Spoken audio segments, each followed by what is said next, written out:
Hi friends, இன்றைக்கி ஒரு கலர்ஃபுல்லான கிராஃப்டை நம்ம பண்ணலாமா? ஒரு கலர் A4 ஷீட் எடுத்துக்கோங்க. அகலத்தை அளந்து பார்த்தீங்கன்னா 21 சென்டிமீட்டர் இருக்கும். அதனால் இதை நம்ம 3 பார்ட்டாக நம்ம பிரிச்சுக்கலாம். முதல்ல 7 சென்டிமீட்டருக்கு பாயிண்ட் வச்சுக்கோங்க. அடுத்தது 14 சென்டிமீட்டர். இந்த ரெண்டுக்கும் நீங்கள் ஒரு பாயிண்ட் வச்சதுக்கப்புறம் நீளத்தையும் நீங்கள் அளந்துக்கோங்க. 7, 14, 21. அதுக்கப்புறமா இந்த பேப்பரை திருப்பி அங்கேயும் நீங்கள் அளந்து எடுத்துக்கோங்க.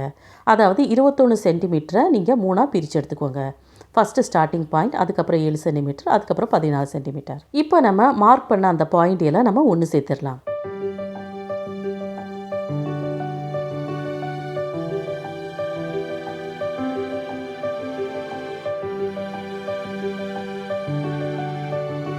மூணு கோடு போட்டதுக்கப்புறம் நம்ம அந்த பேப்பரை திருப்பி வச்சுக்கோங்க.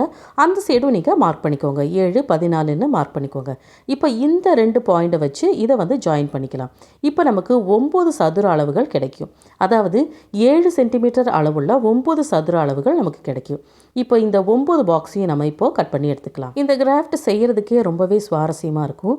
இந்த ஓரத்தில் இருக்கிற இந்த பேப்பரை கட் பண்ணி எடுத்துக்கோங்க. பாருங்கள், நமக்கு இப்போ 9 பாக்ஸ் கிடச்சிருக்கு. இதையும் நம்ம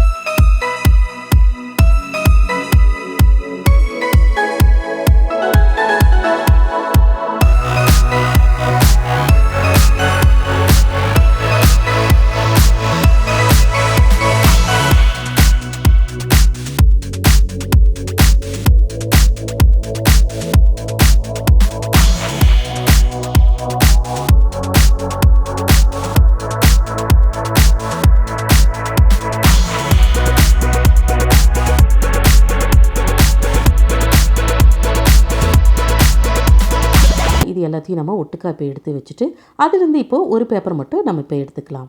இப்போ இந்த பேப்பரை 2ஆக முதல்ல மடக்கிக்கலாம். மடக்கினதுக்கப்புறம் மறுபடியும் நம்ம ஒரு மடக்கு மடக்கிக்கலாம். நமக்கு இந்த 2 மடிப்பு மட்டும் மடித்தா போதும். இப்போ மடக்கினதுக்கப்புறம் ஒரு ஸ்கேலை வச்சு 2 சென்டிமீட்டர் அளவு குறிச்சிக்கோங்க. இந்த சைடும் அந்த சைடும் குறிச்சிக்கோங்க. அதுக்கப்புறமா சென்டர்லேயும் 2 சென்டிமீட்டர் இதே போல் குறிச்சி விட்டு அங்கே நீங்கள் ஒரு பாக்ஸ் வரைஞ்சி விட்டுக்கோங்க. கரெக்டாக 2 சென்டிமீட்டர் சதுரம் வர மாதிரி நம்ம இதே போல் நம்ம மார்க் பண்ணி அங்கே நீங்கள் வரைஞ்சி விட்டு அந்த பார்ட்டை நம்ம சிசரை வச்சு கட் பண்ணி எடுத்துக்கலாம்.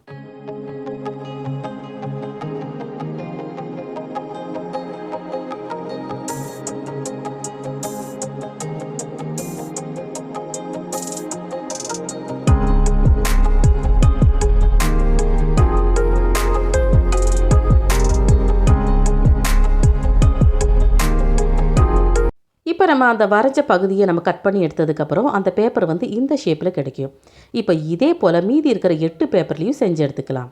இந்த மாதிரி செஞ்சு எடுத்ததுக்கப்புறம் அதிலிருந்து ஒரு பேப்பர் எடுத்து ஒரு கம் எடுத்து அதில் இந்த நம்பர் போட்ட இடத்துல மட்டும் கொஞ்சமாக ஒரு சின்ன ட்ராப் மட்டும் நம்ம போட்டு அதுக்கப்புறமா அடுத்த பேப்பரை எடுத்து அந்த பேப்பரோட இதே போல் ஒட்ட வச்சுக்கோங்க. இப்போ இந்த பேப்பரில் இந்த நம்பர் போட்ட இடத்துல மட்டும் சின்னதாக நீங்கள் ட்ராப் பண்ணி ஒட்ட வச்சுக்கோங்க.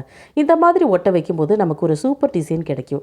இப்போது அடுத்த பேப்பர் மேலே நம்ம முதல்ல நம்பர் வச்சோம் இல்லையா, அந்த ஓரத்தில் 4 பகுதி, அந்த பகுதியில் நீங்கள் ஒட்ட வச்சுக்கோங்க. ரொம்பவும் கம் போட்டுறாதீங்க, எல்லாமே அப்படியே ஒட்டிக்கும். நமக்கு லைட்டாக ஒட்டினா போதும். இதே போல் மாற்றி மாற்றி எல்லா பேப்பரையும் நீங்கள் ஒட்ட வச்சு எடுத்துக்கோங்க. பேப்பராக இருக்கிறனால ரொம்பவே சீக்கிரமாகவே ஒட்டிக்கும். சாதாரண 5 ரூபீஸ் கம்மே போதும். இப்போ நம்ம எல்லாத்தையும் ஒட்ட வச்சாச்சு பாருங்கள். அதாவது 9 பேப்பரில் நம்ம செஞ்சோம். 9 பேப்பரையும் ஒட்ட வச்சு ஒரு 2 நிமிஷம் கழித்து காஞ்சதுக்கப்புறம் இதே போல் விரித்து விட்டுக்கோங்க. பாருங்கள், பார்க்கவே எவ்வளோ அழகாக இருக்குன்னு. ரொம்ப நல்ல டிசைன் நமக்கு கிடைக்கும். கம்மை நம்ம ஒரே மாதிரி ஒரே சைடு ஒட்டாமல் இந்த மாதிரி மாற்றி மாற்றி ஒட்டுறதுனால இந்த மாதிரி நமக்கு அழகான ஒரு டிசைன் கிடைக்கும். இது ஒரு சைடு இருக்கட்டும். இப்போ இதே போல் ஒரு 7 பேப்பர்லையும், அதாவது கலர்ஃபுல்லான பேப்பரில் இதே போல் செஞ்சு எடுத்துக்கோங்க. செஞ்சு எடுத்ததுக்கப்புறம் அதையும் ஒவ்வொன்றா இதே போல் விரித்து விட்டுக்கோங்க.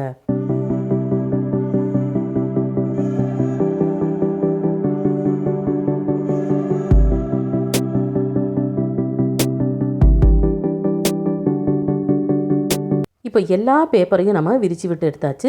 இப்போ நம்ம முதல்ல செஞ்ச அந்த பேப்பரையும் எடுத்து அது கூடயே சேர்த்து வச்சிடுறேன்.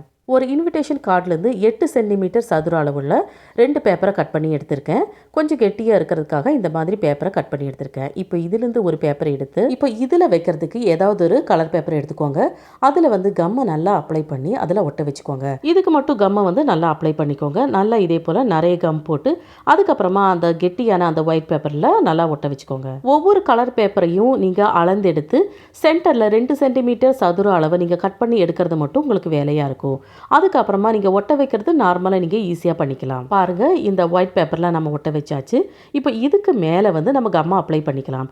அதாவது நம்ம ஃபஸ்ட்டு நம்ம மாற்றி மாற்றி கம் ஒட்ட வச்சோம் இல்லையா, அதே போல் லைட்டாக நம்ம கம்மை அப்ளை பண்ணி ஒட்ட வச்சுக்கலாம். அந்த கலர் பேப்பர்லேயே நம்ம முதல்ல நம்ம வச்ச அந்த கம்மோட அச்சு தெரியும். அதுக்கு தகுந்த மாதிரி நீங்கள் அந்த கம்மை அப்ளை பண்ணிக்கோங்க.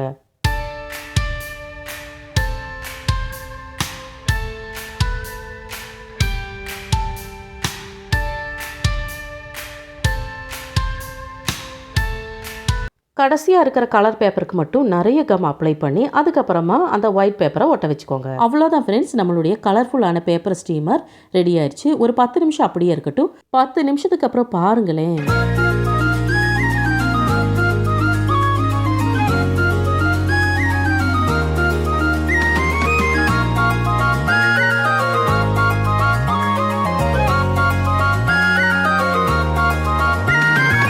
இதில் நீங்கள் எவ்வளோ கலர் பேப்பரை வேணாலும் ஒட்டிகிட்டே போகலாம். இதை வந்து அப்படியே மடக்கி ரவுண்ட் ஷேப்புக்கு கொண்டு வந்து இதை வந்து நீங்கள் அப்படியே மாட்டி வச்சுக்கலாம். இதுவும் பார்க்குறக்கு ரொம்ப அழகாக இருக்கும். கொஞ்சம் மெனக்கட்டாலும் நமக்கு ரொம்பவே அழகான, ரொம்பவே க்யூட்டான, கலர்ஃபுல்லான பேப்பர் ஸ்டீமர் நமக்கு கிடைக்கும். இந்த ஒரு அழகான கலர்ஃபுல்லான கிராஃப்டோட இந்த விஷயத்தையும் தெரிஞ்சுக்கோங்க.